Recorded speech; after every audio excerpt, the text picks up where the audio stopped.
Ji, Lan Bray, urang boga pertanyaan jeung maneh. mangga Lamun misalkan maneh salat make sarung bolong sah teh eta salatna Ji? sah Bray. Tah, sia mangsa aneh ngas ngaco. Ngaco ti belah mana nak sah. Ji, jangankan sarung nu bolong ya, sarung ledok ge ulah. Ya nya heueuh, ari sarung ledok mah ulah. Sarung bolong mah bae teu naon Bray. Eueuh laranganana.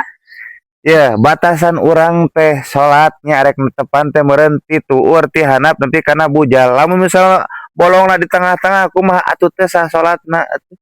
Ih si anjo teu sah cenah pokna teh aya di dinya ngaji teu sakola agama teh baheula.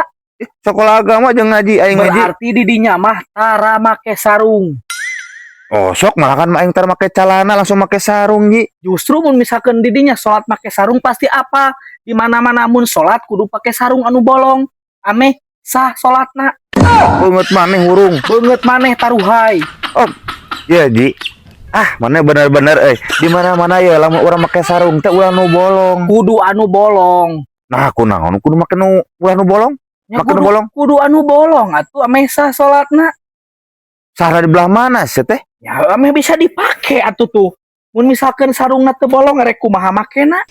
Maksudnya soe anjing kudu nanya. Apak mikir secara logika. Anjing teh Soeh, itu mun soeh heueuh kakara ulah bisi ka ciri auratna. jeung kata bak we sekoplok.